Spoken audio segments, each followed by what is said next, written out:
Okay, good evening to one and all. Kindly give me a confirmation if you guys can hear me. Kindly give me a confirmation if you guys can hear me, please. Can you guys hear me? Yes or no? Kindly give me a confirmation, please. Can you guys hear me? Yes or no? Come on.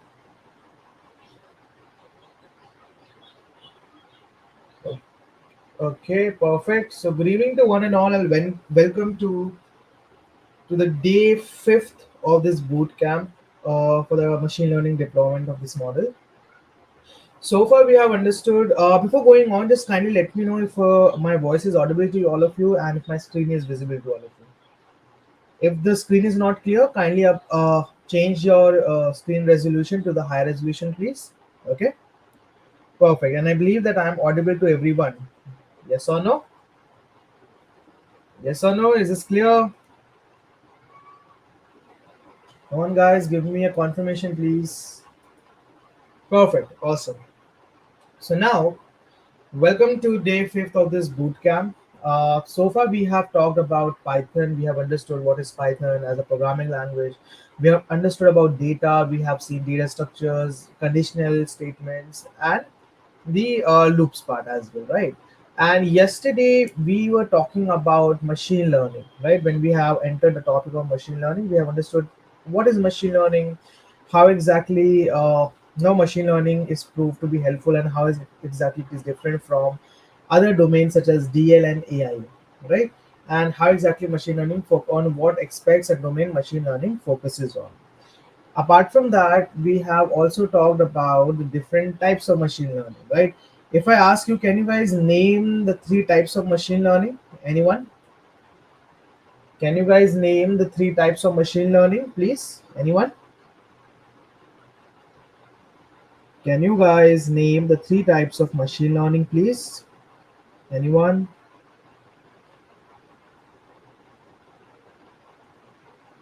Come on, guys, tell me. What, what were the three types of machine learning that we have discussed yesterday? Come on. Supervise, unsupervised, and reinforcement. Exactly, right? So we have discussed about the three types, that was supervised, one was unsupervised, and another was reinforcement learning, right? We have seen uh, the data will going to decide whether we have to go with the supervised or unsupervised or a reinforcement learning, right? So over here we have understood about, let me start over here. Whenever we are getting a data, right, we have to look whether we are being given any label data or output. Okay, whenever we are getting any label data or an output, according to that, if it is given, then we are going to go with supervised learning. If we are not been given the output, that means the things that we have to predict, right? If it is given, then we are going to go with supervised learning. If it has not been given, then we are going to go with unsupervised learning. Is this clear? Is this clear? Yes or no? Okay, perfect. So now today we are going to talk about in supervised learning as well. We have seen two types. Can you name the two types in supervised learning? What were the two types in supervised learning? Come on, anyone? Two types of supervised learning. Tell me. Two types of supervised learning. Come on. Regression and classification. Exactly. We have talked about regression. We have talked about classification. Okay.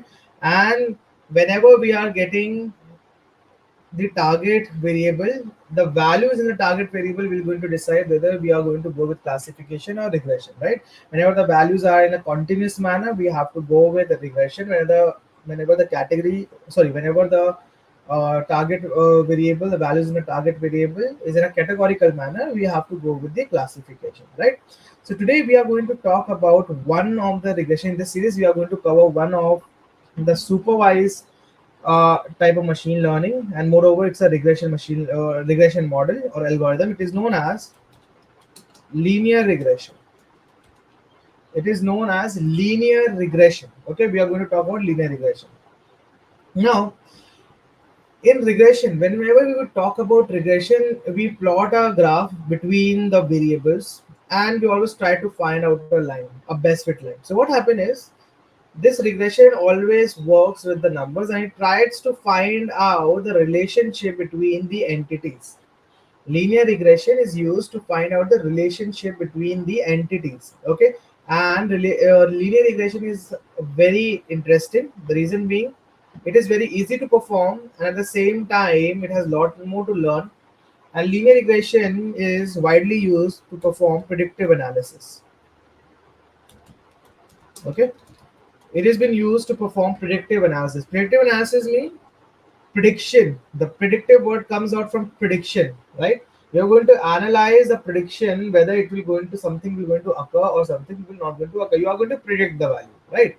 So what happened is whenever we try to use a machine learning will always going to give us the predicted values.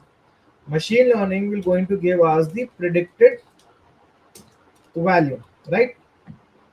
And we need to compare this predicted value to ensure whether a machine learning has given the right answer or not. We have to compare this predicted value with the actual value. Now see, there's a difference between the predicted value and the actual value. Actual value is the real value. Actual value is the real value, right? That is 100% real value. However, the predicted value is some value that you are taking some features into account, and according to that, you are giving it out. And you're trying your best that the value that you're predicting will be nearer to the actual value.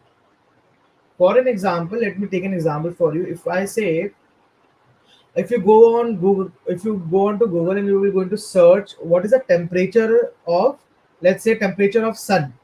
Okay, you search on Google that what is the temperature of sun, and Google says that the temperature of sun is X degree Celsius, for an example, right? Now see, when we say when Google is telling us or any information wherever it is written that the temperature of sun is X, does that mean that a human has went to sun to map the temperature? Does that mean that? Tell me, did it ever happen that a human went to sun, traveled to sun to far, no, to measure the temperature? Tell me, did it ever happen? Yes or no? Come on, tell me. No, right? Exactly. It didn't happen. So there is still a real value. We haven't explored it yet. We were exploring it from a one reference point. We were exploring the heat, we were exploring the time and all that from a one reference point. We haven't landed on this planet because it might happen that the actual value of the sun, the actual value, actual temperature of the sun might be x plus, let's say x plus 2, x plus not 2, x plus, let's say x plus 23. It might happen that the actual value is x plus 23, right? But this x is a predicted value that we are predicting that based on certain factor, the value of the temperature of the sun is X. Now slowly we are going to, you must have seen that whenever some prediction has been done, as the years went by, a certain new research comes up with a new perfect value. During your school times, you must have heard about that. Whenever you were introduced to chemistry or physics or any kind of science subject, they say that Rutherford has created something. Rutherford, then as soon as you are done with Rutherford, again the situation says that, so now we have J.J. Thomson who told that Rutherford model was wrong. Now J.J. Thomson has produced more optimized model. Then again the J.J. Thomson was wrong. Again the next scientist came up with another new model. Have you heard about this? You must have learned about this during your school days. Yes or no? Yes or no? Okay, so now what exactly this is happening over here? You are exploring a value X, then after some years you are having some new features. You are, you are inventing something new, and you have found out, you're researching something out, and you found out that no, the new value is not X, it is X plus 2. Okay, now again after some years, based on certain factor, you take about not X, it is not X plus 2, it should be X plus 4, right? And so on, so it will going to go on and on and on. You are trying to reach to the nearest value. You are trying to reach the actual value. Might be anything over here. Whatsoever value we have defined, the speed of light or the gravity value, these are not the actual value. Okay, even though we talk about what is the distance from Earth to Moon, or Moon to Earth, what is the distance from Earth to Pluto or Pluto, these are all the predicted values.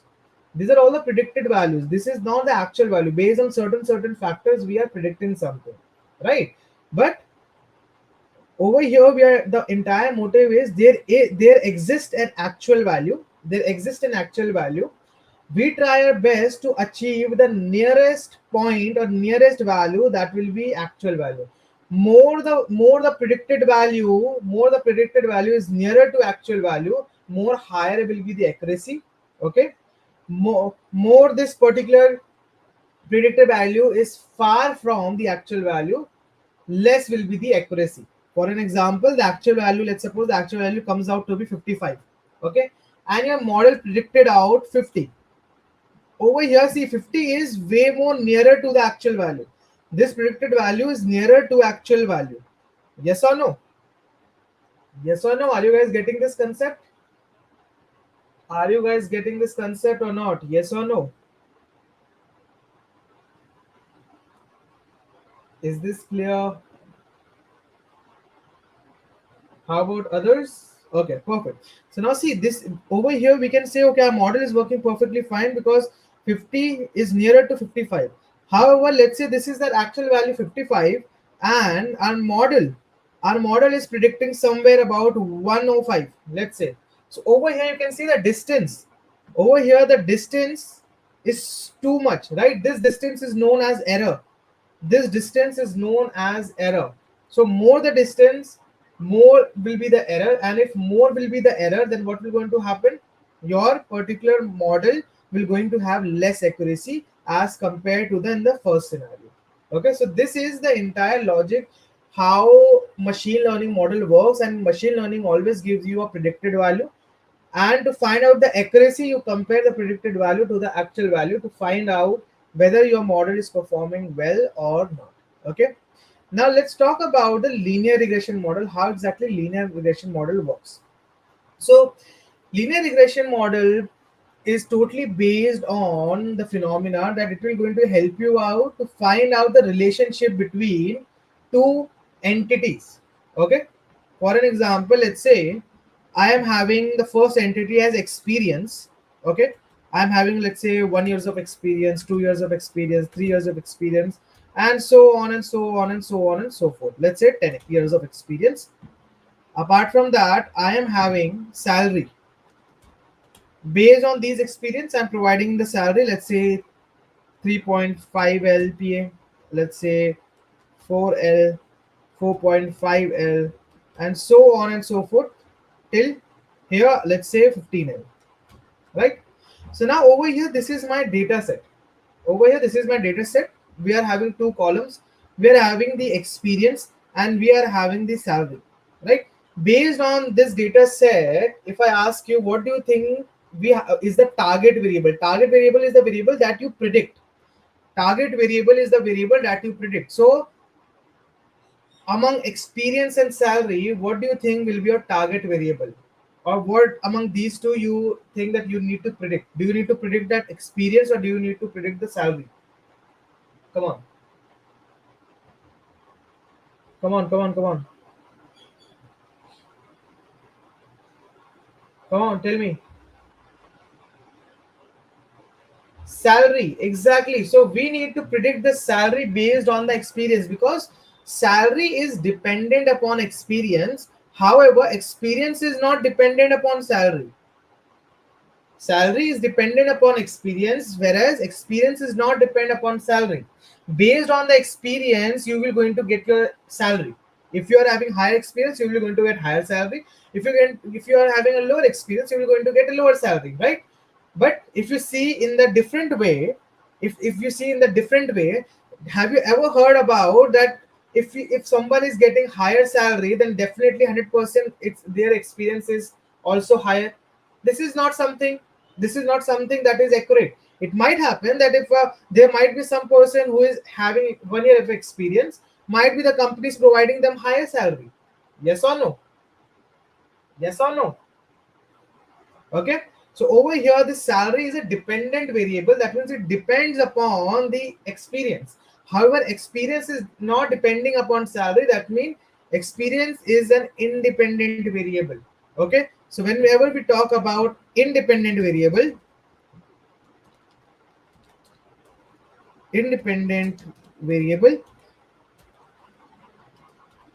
it is also known as features. It is known as feature. Independent variable is known as feature, or you can also call this as the input. This is the input that you need to give to machine. Okay. And we have dependent variable. This is known as the target. This is known as the target, or you can call this as an output. Target variable are those variables that the machine has to predict based on the features. So over here our features is experience and salary, right? So generally what happens is, how do we find the relationship between experience and salary, whether they increase or whether they decrease? So what happens is, we create a graph. Like this. Okay. On the x-axis we always have the independent variable. Okay. And on the y-axis we always has the dependent variable. So in our case, the independent variable is your experience, and we have the dependent variable as salary. So now what will going to happen, whatsoever data points you are having, it will going to get plotted over here. Let's say experience 1 will going to have 3 point L. Let's say the point arises somewhere over here, right? Next, the point arises somewhere over here. It might arise somewhere here, and so on and so forth, right? So over here you can see a pattern. Over here you can see a pattern, right? So in linear regression, we try to create a best fit line. We create a best fit line based on this. Based on these data points, we try to create a line that touches most of the data points, right? Now this line could be this as well, this line could be this as well, this line could be this as well, right? It's a linear line over here. Right? So there could be multiple lines, but among this you need to find out the best fit line. Among all these lines, you need to find out the best fit line in a linear regression. So how do we do so? We have a mathematical equation that is known as y equals to mx plus c. I believe you all must have heard about this equation during your school days. Yes or no? Yes or no? Did you guys heard about this equation? Yes or no? Did you guys hear about this equation? Yes or no? Come on, tell me. Perfect. So over here, based on this equation, we can easily predict. Let's suppose if someone says, I want to find out the salary. I want to find out the salary for, let's say, 15 years. I am having 15 years of experience, and tell me what exactly is the salary. Okay. So over here, this y is known as a dependent variable. That means this y is your output or your target variable. Let me make it a bit big. Okay, I hope now this is fine, right? So over here, this y is your target variable that you are going to predict, right? Because this is something that we don't know. Over here, this x is your independent variable that has been given to you, 15, right? 15 has been given to you. You know the value of x. Now, in order to find out the value of y, you need to find out the value of m and the value of c. If you know the value of m, you know the value of c. Based on these values, you can easily find out the value of y. Yes or no? Yes or no? Okay. Yes or no? Kindly give me a confirmation, please.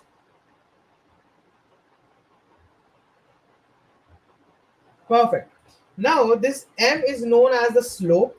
This m is known as the slope, and c over here is known as the intercept. Okay, so m over here is known as the slope, and c is known as the intercept. However, we denote these c as a constant. We call these two m and c as a constants. Okay, so the generally the formula becomes y equals to naught plus x. Okay, this is the formula for the linear regression. This is the formula for the linear regression. If you see, the formula of linear regression is way more similar to this equation y equals to mx plus c, right? So over here what we do is we have this x, we try to find out the value of these two constant, right? And the machine will going to use the concept of, let's say, gradient descent. Okay, machine uses the concept of gradient descent to find what exactly is the suitable value, because the value of these two constant could be anything. The value of these two constant could be anything, yes or no, right? But you need to find out the suitable values for these two constants so that you will be achieving the nearest value, or you will be achieving the more actual value in return. Is this clear? Is this clear, everyone? Yes or no?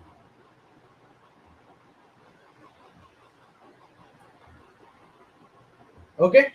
So now this is how, whenever you provide an input, it will going to what exactly is done by machine learning algorithm. It will going to take your input, it will going to take your data, it will going to perform the gradient descent to find out the value of these constant. And when it find out the value of this constant, now your machine learning model is ready to take the input from you and will going to provide you the output. Now, whenever you get an output, this y will going to give you the predicted output, right? It will going to give you the predicted output. Now you have to compare your predicted output with the help of the actual output, okay, to find out the accuracy. So for doing that, you have different kind of matrices. You have different kind of matrix. Okay, matrix helps us to determine how accurate our model is. How exactly it works is, like, suppose this is your part. Okay, let's say on the y axis you are having or the actual value, let's say y actual, okay, all the real values. And on the y axis you will be having y predicted value. So what will going to happen is, let's say we are denoting actual value with the green dot. Okay, so over here, let's say this is your predicted value, this is your predicted value, let's say this is your predicted value, this is sorry, this is your actual value, and this is your actual value, right? Now we are going to plot out the predicted value. Let's say we are denoting the predicted value with the help of this yellow line. Okay, now let's say this is your predicted value, this is your predicted value, this is your predicted value, this is, and this is your predicted value. Now based on this line, we need to create a linear line, right? So we are going to choose, let's suppose we have chosen this line. Let me do this.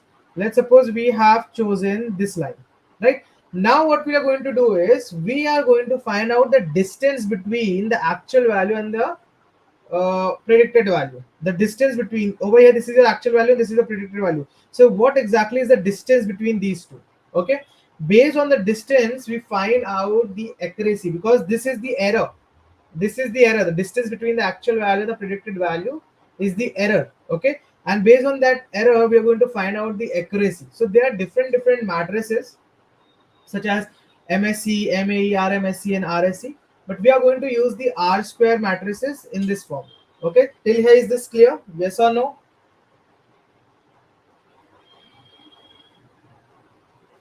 Is this clear?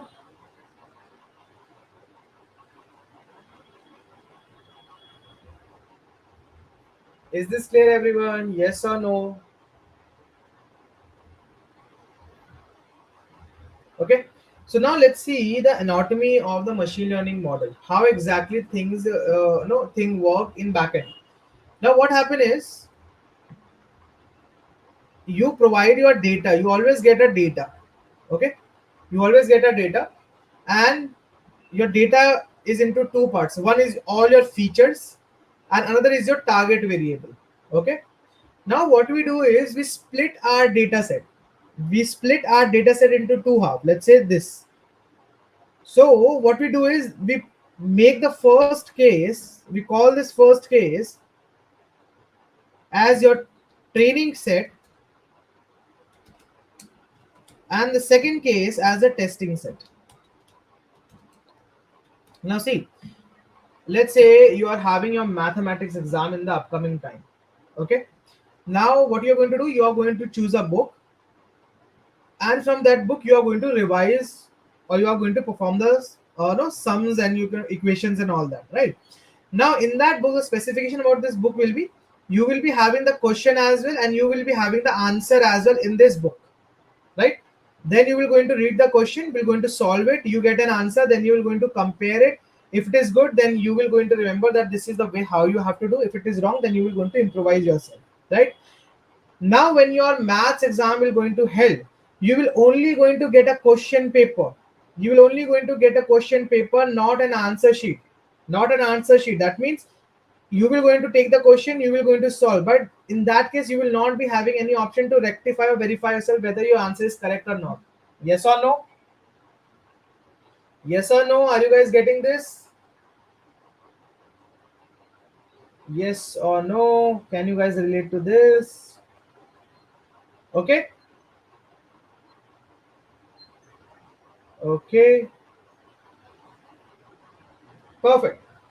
Now, similar thing what we do is we do the same, we follow the same approach in data set as well. Whatsoever data set we have, we divide it into two parts. The first part we call this as a training set, another set we call this as a testing set.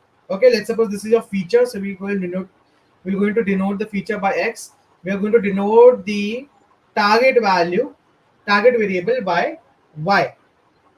Okay, so we have the training set, we have the testing set. So we are going to take this training set, and when we are going to feed this to machine, the machine, what with the machine will going to do is, machine will going to take your feature, will going to predict a value. Okay, now machine will going to compare this value with the given solution, with the given solution, and it will going to check whether it's correct or not, whether the solution is correct or not, right? If it is correct, then machine will going to have a confidence that okay, this is perfectly fine and this approach is going good. If it is wrong, machine will going to change the value of constant. It will going to change the value of these constant over here, okay, so that it can achieve the nearer value to the actual value, right? Now when you are done with the testing phase, sorry, when you are done with the training phase, now comes your testing phase, right? Now over here what will going to happen, whenever you are going to test your model whether it's working fine, you will only going to give the question. That means you will only going to give the feature. In the training set, you were giving the both, you were giving the you were giving the question as well, you will giving the answer as well, right? In the testing phase, you will only going to give the question paper to your machine. Now what will going to happen is your machine will going to take this question and perform a solution. Now your machine will going to take the question and perform the solution. Now when it will going to give you the value, now when it will going to give the value, what will going to happen in this case, machine will not going to have an opportunity to rectify whether this value is correct or not in the testing phase, right? So these values are referred with the prediction value, and this value is the actual value. Yes or no? Yes or no? Okay, so now we are going to compare these values, and based on these values we are going to find out our accuracy. Based on these values we are going to find out our accuracy. Are you guys getting this? Yes or no? Okay, so this is how the algorithm works. This is how what we do in the backend. Whenever we take a data set, these are some of the steps that we need to follow. And one more thing, that whenever we talk about data set, right, we assume that this data set has already been cleared. This data set is a clean data set. There is no, it is not a filthiest data set, or it's not a raw data set. So first of all, the process of data analysis needs to be done.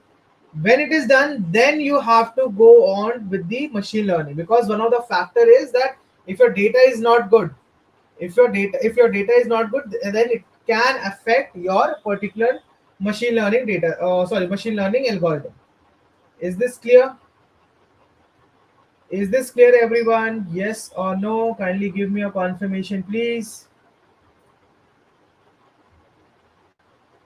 Is this clear? Yes or no? Come on. Okay, perfect. So now what we are going to do is we are going to perform the we are going to perform the practical implementation. Okay, so let's move on to our Google Colab. Oh, this is too just okay. So the data set that we are going to take today will be the data set that we are going to take today will be your ice cream data set. Okay, it will be an ice cream data set.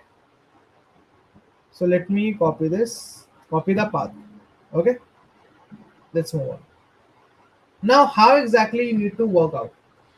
Whenever you start with any kind of analysis, or sorry, any kind of model building, right, or any kind of machine learning model, the first approach should be to import all the necessary libraries that you are currently having, that you are going to use in the upcoming time. Okay, you need to import all the necessary libraries. So what we are going to do is we are going to create a section. Let me write over here, importing libraries. We are going to import all the necessary libraries that we are going to use. So let's say we use the import keyword whenever you want to start working with any kind of package, library, or module in Python. You need to use the term import. Import is a keyword. Okay, so we are going to use import numpy as np. This np is an alias. Alias means a shorthand notation for this, even though you can call numpy, but numpy is like 5 letters, right? So it might happen that like when we talk about uh, some libraries that are having a huge name, right? In that case, what we do is we provide the alias, so that what it will going to happen, we just only need to call them by this short form, right? So I can use this np to call this numpy. Similarly, we are going to use pandas as pd. Okay, now we are going to use matplotlib dot pyplot as plt, and import cbon as sns. Okay, oh, not this one, sns. Now these numpy is for the mathematical operation. Pandas is for the data analysis purpose. It includes data manipulation, data cleaning, data visualization, and data exploration. These two libraries are for your what they call data visualization. When you want to visualize the data, how exactly your data is looking and all that, in that case, you are going to use this. Okay. Now, since we are going to work in machine learning, we have to import the machine learning algorithm as well. So we are going to use sklearn dot linear model, and we are going to import linear regression. Okay, and we need a matrices as well, right? We need a matrix to inform to check the accuracy, whether our model is going to work perfectly fine or not, and based on that accuracy we are going to define whether our model, what exactly is the accuracy of model, that will going to decide how accurate results our model will going to provide us, right? So we are going to use the matrix. So we are going to say sklearn dot matrix import. We are going to use r square score, right? And now we need to use another function to divide the data set into two halves. That is your training set and a testing set. So we are going to use from sklearn dot model selection. We are going to input a function known as train test split. Okay, So these all are the required functions, packages, and libraries that we are going to use. Okay, these all are the things that we should need whenever we are going to go with that. Okay, so let's run this. Now the libraries has been imported. Now the next step is to import the data set. So now the next step is importing the data set. So I'm going to use pandas. So I'm going to say df over here is a variable. This is an assignment operator. Df is equals to pd dot read underscore csv, and this is the file. So let's run this. Now this read underscore csv means it's a function that tells us that you need to read the csv file. So over here you can see this is a file, and the extension of this file is .csv, right? That's why I'm using this csv function, read underscore csv. If it happens to be a JSON, or if it's happened to be like Excel, so I have to use another function called as read underscore Excel, read underscore JSON. Okay, perfect. Now let's perform some data analysis over this data set. So if I say df.head, head is a function in the pandas that will going to return you the top 5 data points. Okay, so let's run this. So you can see this is how a data set looks like. These are all the top 5 data points. Over here we are having 2 variables, that is your temperature and your revenue, right? Now see over here, if I ask you, we have temperature and we have revenue. So what do you think over here will be your dependent variable?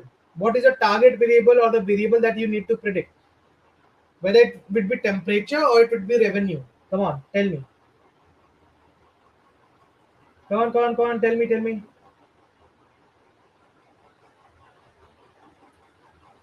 Will it be temperature that you need to predict or revenue? It is revenue, right? So let me give you a brief about this data set. This data set has been taken from an ice cream shop. Okay, so that ice cream shop has noted their entire revenue with corresponding to the temperature.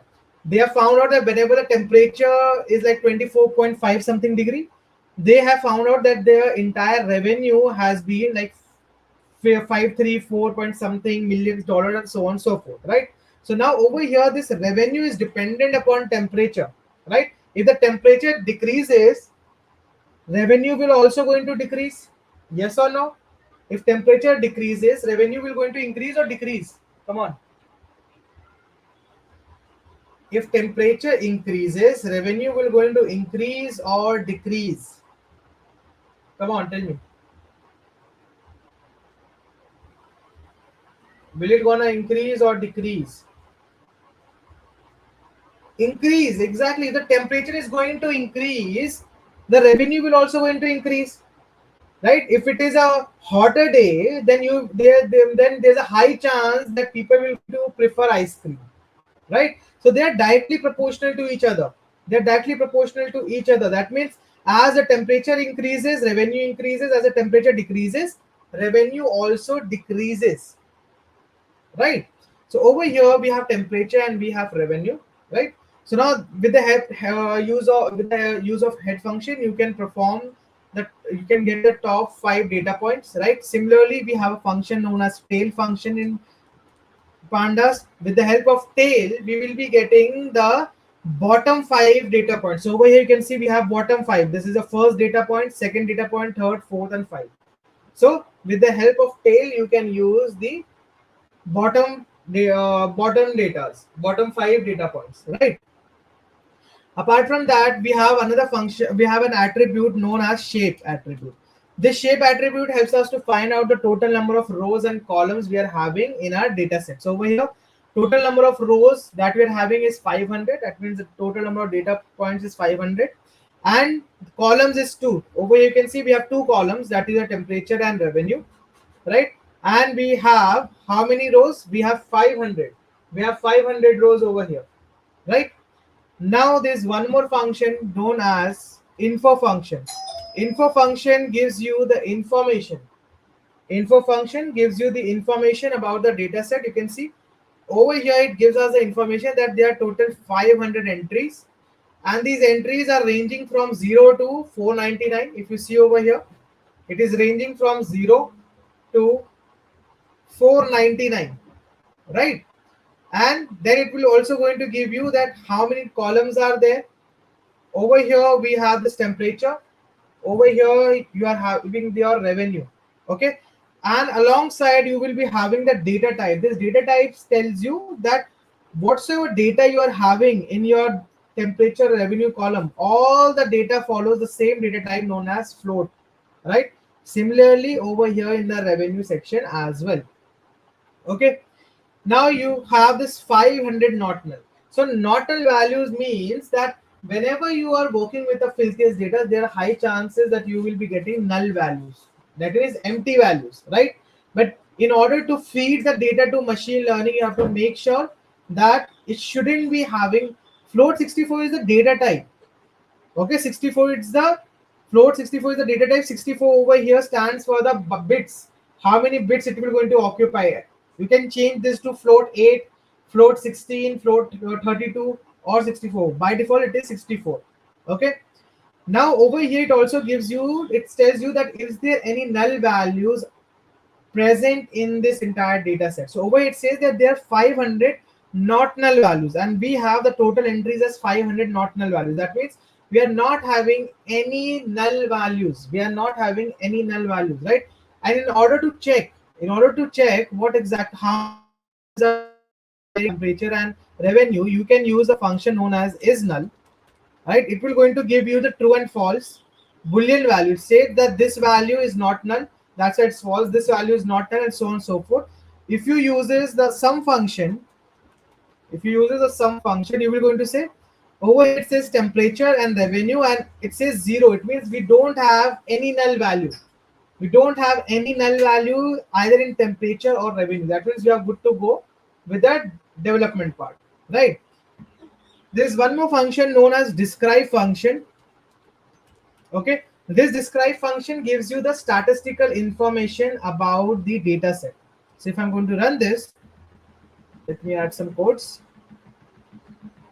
Perfect. So now over here you can see we are getting the statistical information. Over here we are getting the statistical information. That means total number of values in the temperature column, or total number of values in the revenue column. What is the mean? That means mean is known as the average. Okay, mean is known as the average.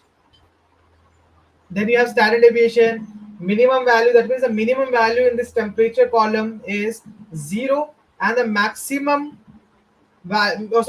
value is 0 and maximum value is 45. Minimum value in the revenue section we have 10, and maximum we are having 1000. Okay, then you have this quartile. This is your quartile first. 25% is the first quartile. This is your 50%. This is known as second quartile, also known as median, and 75 is known as the third quartile. Okay, so this describe function will going to give you all these values, all the statistical information. Now we have one more function known as df.columns. This is the attribute that helps you out to find out how many columns you are having. Let's suppose you are working with a humongous data set in which you are having multiple columns, right? And you need to find out that what exactly are the total what are the columns that exist in a data set. So with the help of this column attribute you can find this out as well, right? Now let's see how we can plot the graph to find out the relationship between two values. We need to find out whether these two variables are related to each other or not. By looking at the graph, we can say that these are related to each other, right? But we need to prove it, that does it related to each other or not. So we are going to use plt.scatterplot. Over here, we are going to say df.temperature. Okay, df.temperature. And we are going to say df.revenue.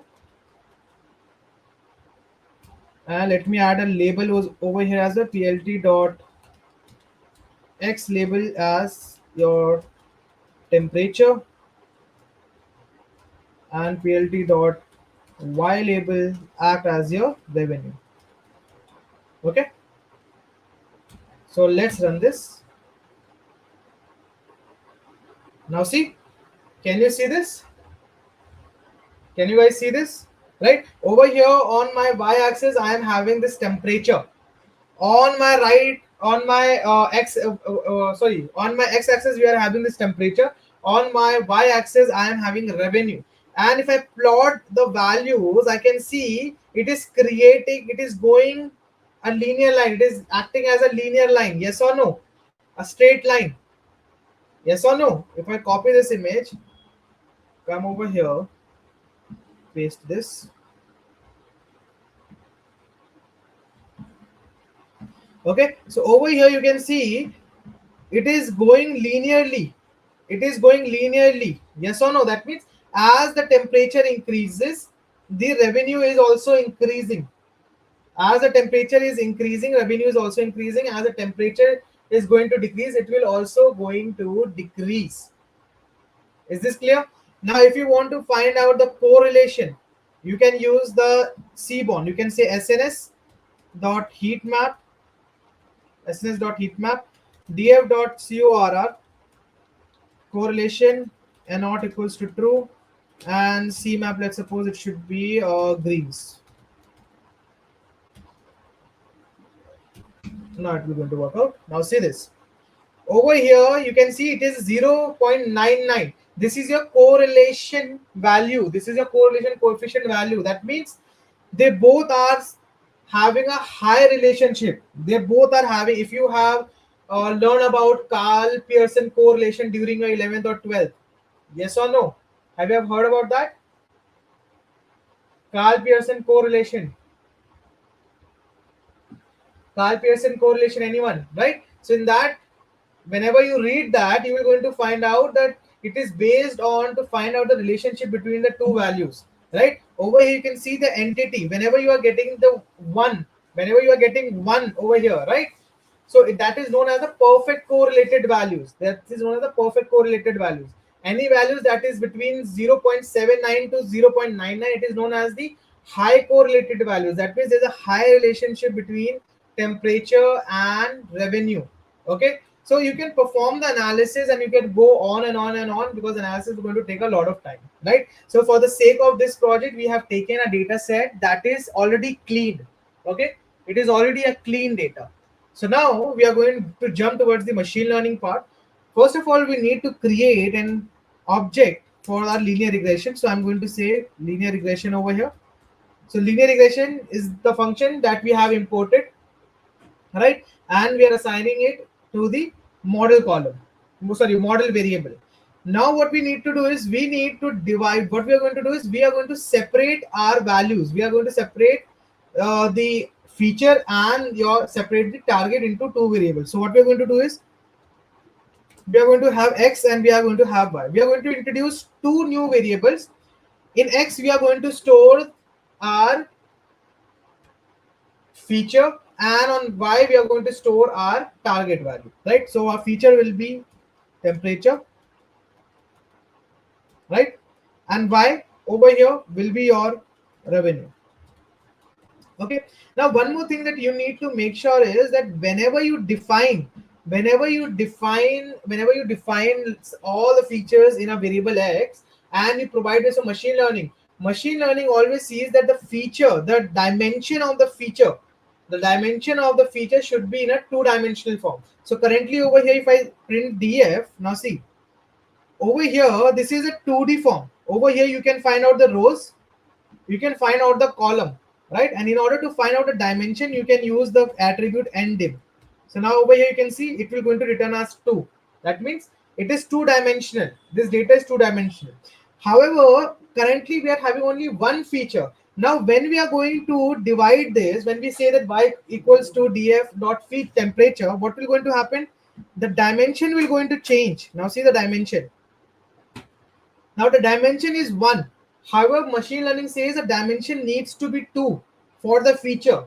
For the target, it can be 1, not an issue, but for feature, it should be 2. So what we need to do is we need to change the dimension. We need to change the dimension. So I'm going to say dot values dot reshape. We are going to reshape it to -1, 1. So now if I check the dimension, let me copy this, paste this and end him. Now you can find out dimension is over here, it is 2. Over here the dimension is 2, so it's perfectly fine. So let's run this. Now we have x. In x we are having all the values of temperature, that is of features. See this? Okay. And we are having y variable in which we are storing our target value. If I print y, you can see this is how our y looks like, right? And if I show you the dimension ndim, for the x it will be 2 and for y it will be 1. So let me run this. Okay, till here is it clear to everyone? Yes or no? Till here is it clear to everyone? Yes or no? Come on, give me a confirmation please. Is this clear or not?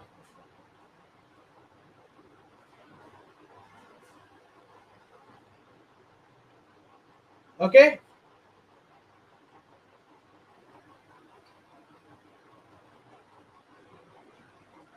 perfect. Now what we need to do is we need to divide the data set into two halves. So if you go back over here, you can see this is your x. This is your x feature, is you're denoting feature by x, and this is a training set. So this portion, this entire portion will be known as x train, right? This portion we are talking about, this is portion will known as x train, right? Similarly, this portion will going to known as y underscore train, right? Let me put this. This portion will going to known as x underscore test, and this will be known as y underscore test. Okay, so we have four variables in which each variable should be containing each part. So we have, this is the first part that will be contained in x underscore train. Okay, we have the y train part, we have the x test part, and we have the y test part. So in this order we are going to split our data set. In this order we are going to split our data set. Okay, is this clear? Is this clear everyone? Yes or no? Okay, so now we are going to define over here x underscore train comma x underscore test equals to, not equals, sorry, y underscore train comma y underscore test is equals to train underscore test underscore split. Okay, now you need to provide the data, that is your x comma y, then the percentage as well, test underscore size, test underscore size is equals to, let's say, 0.2. This 0.2 means that how many portion, how many percentage of this data do you want to keep for testing purpose. So we are saying we want only 20% for testing purpose, and the rest, that is your 80%, kindly make this to your uh, training purpose. Is this clear? Is this clear? Okay, so now let's run this. Perfect. So now if we see x underscore train, if I use this len function, x underscore train, you will going to find out we have 400 values. We have 400 values assigned to x train, and if you check to x test, we are having 100 values. So total number of data points that we were having was 500, right? We have decided to give 80% of that 500 to the for the training phase and 20% to the testing phase. This is how you are having x train and x test. This is how you are having your y train. Let me write over here y train, control z, y train, and this is your y underscore test. Okay, now you will going to perform the training part. Now the training session will going to start. You have to train the model. That means you have to feed the model with the entire data. So what we are going to do, we are going to say model, that is the object that we have created for the linear regression. Then you have to use fit. Okay, fit, Now you have to provide x underscore train, comma, y underscore train. That means you are giving this training data set to train the model. So let me run this. Now our training session has been done. So now the training has been done, and if you want to check, now over here we know the formula is y equals to mx plus c, right? So now if you want to check that what exactly are the values for m and c that the algorithm had decided, you can first call this as model.intercept underscore. Now see, this is the intercept value. This is the intercept value that the model has decided. This is the intercept value that the model has predicted on its own, that this will going to be the value for the intercept, right? Now if you want to check for the value for the coefficients, let me add some more codes. Over here you will going to say model dot coefficient. Now over here you can see this is our coefficient. This is the coefficient. That means now y is equals to value of m is this. Let me write over here. This into the value of x plus this entire value. Now we have the value of m, we have the value of c. Now whatsoever will be x, we will be getting the result of y. Okay, so now if I ask you that the temperature, let's suppose we have a question that what will going to be the let's say revenue if the temperature is 30 degree. So what you are going to do is you are going to take this equation, paste it over here, and replace the value of x with the value given over here, that is the 30. Now this is the entire revenue that will be generated whenever your value of x or the temperature is 30 degrees Celsius. Okay, now you have to do the prediction. So what you are going to do, you are going to say y underscore predict model dot predict. Now x underscore testing value will be predicted. So now model has been predicted the values, the new or latest value that it has never seen before. So we have y predicted, and we have at the same time we have y actual value. So we are going to try to find out the accuracy. What exactly is the accuracy between these two, the real value and the predicted value? Okay, so based on that we are going to find out how exactly is the accuracy and how exactly they are different from each other. So we are going to use our R2 score, and we are going to provide us our y test, that is our actual value. Y underscore predict is the predicted value. Now this R square will going to give the accuracy, and let's see how much accuracy we are going to get. Over here you can see we are getting approximately 98% of accuracy. We are getting 98% of accuracy. That means whatsoever value this model is going to predict, it will be 98% accurate. It will be 98% accurate. Is this clear? Is this clear, everyone? Yes or no? Is this clear?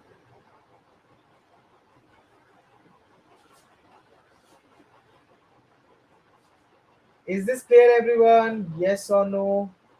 Okay, so now if you want to provide your own value, let's say over here we will be having model dot predict, and then the value you can give over here. So similar value, let's say 30, and let's run this. Now over here, see, this is approximately 668, and this is also 668, right? So this value is 98% accurate. This value is 98% accurate, right? So now what we are going to do is we are going to take this model.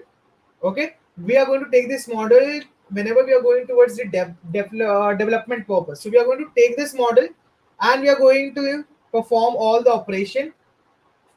We are going to take the user input, and we're going to put this over here, and this is the output that we are going to get. and this output we are going to show them. With this output we are going to show them to the user whenever we are going to create a development. Is this clear? Is this clear? Okay. So tomorrow we are going to take the same model from here. Tomorrow we are going to take the same model from here and to create the Flask development. Is this clear? Is this clear, everyone? Yes or no? Perfect. So that's all from this session. I hope you guys got to know the entire linear regression theoretical concept and the practical concept as well, right? So this is your attendance, the moment that you all must be waiting for.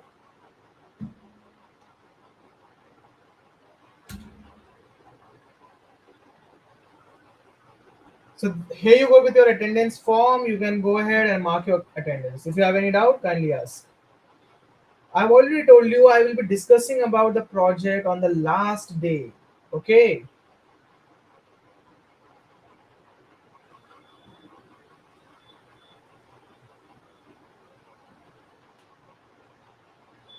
Anyone else? Any doubt?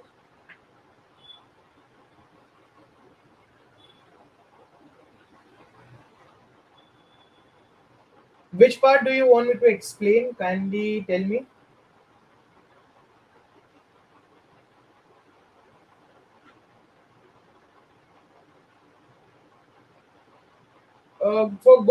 For resume, there will be a different session, right? In a instantaneously, I cannot tell you, how you can make a good resume, right?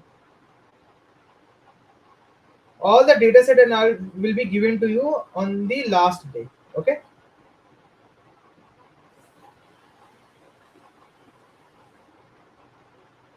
Any other doubts?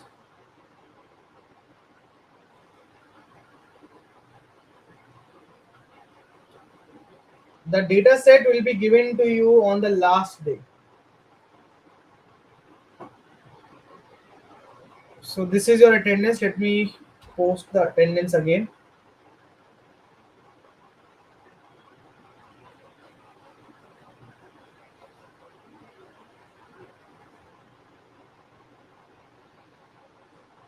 Did ML algorithm works better in NVIDIA? See, NVIDIA, whenever you're talking about NVIDIA, you're talking about the graphics, right? You're using GUI. It will not going to affect that much because if you're working with GUI, you should go with deep learning. In that case, you will be getting a higher output. Okay, it will going to perform better.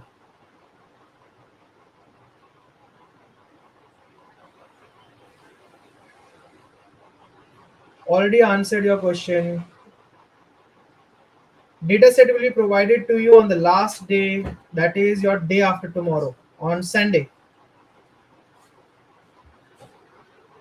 Yeah, because see, we cannot explain. We have a limited time, right? So we have to cover a lot of session in this part. We cannot explain you everything. So that's why many of you might feel that it's a fast, but that's the lowest thing that we could have done and to explain you in this limited time.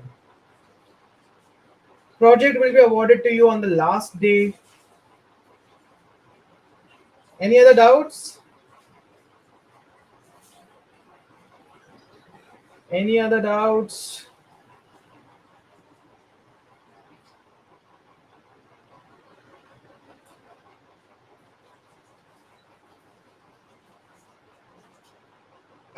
I have done the internship. Okay, I've done the internship last year. It wasn't a job, it was an internship, right? Currently, I'm not working with them.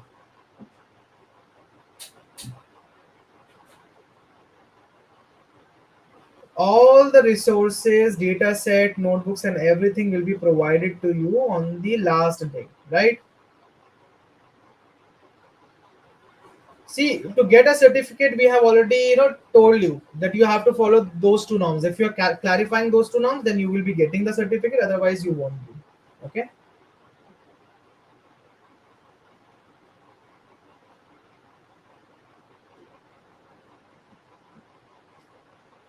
Today we have talked about the linear regression. We have seen how exactly a machine learning model uh, tries to find out the solution or the output, what is the difference between the predicted value and the actual value. And we have performed the coding part, that is the practical implementation of the model, and we have achieved 98% of accuracy. We are going to use the same model to implement a web application with the help of Flask tomorrow and deploy it on the website. Okay, that's the total wrap up today. Interview rounds for data science is totally focused on the scenario based and the problem statement. They will going to give you a problem, and they will going to ask you and ask you that how exactly is your approach to solve that problem. Problem solving plays a very vital role. No, ML is not hard. ML is not hard. It's a piece of cake until and unless you know about statistics and coding and how the documentation works on the back end of the algorithm. Okay, but it will be based on the same scenario. It will be difficult. Obviously, it will be a bit more challenging than you. If it will be easy, then there is no need to do or work with an easy one, right? I'm a working professional. I'm not in a final year. I'm a working professional. Okay.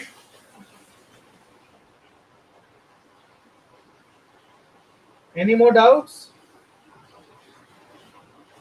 No, data science interview is not about programming. Software engineering role or interview are about programming. Data science role is not about programming. It is about problem solving.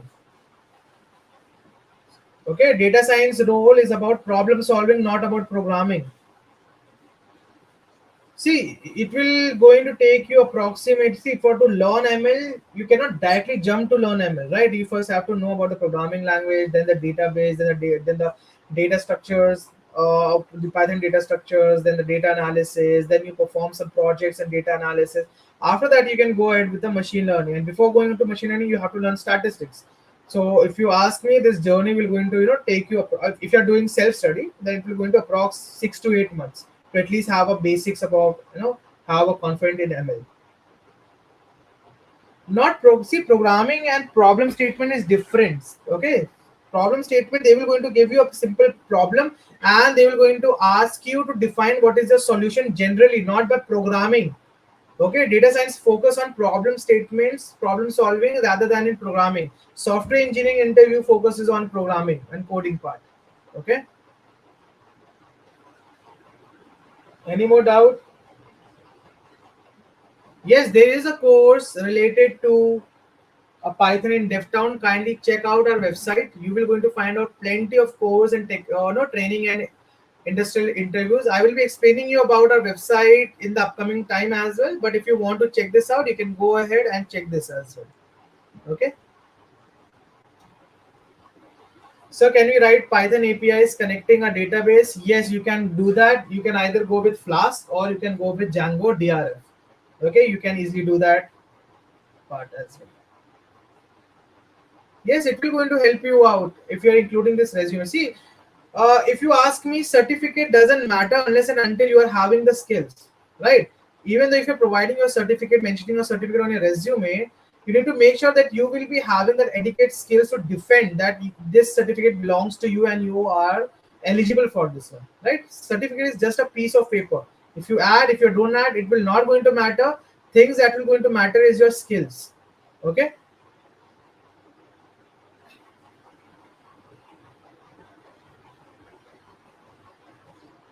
Any more doubts? If you guys want to contact me, let me provide my LinkedIn ID over here, so you can go ahead and do that.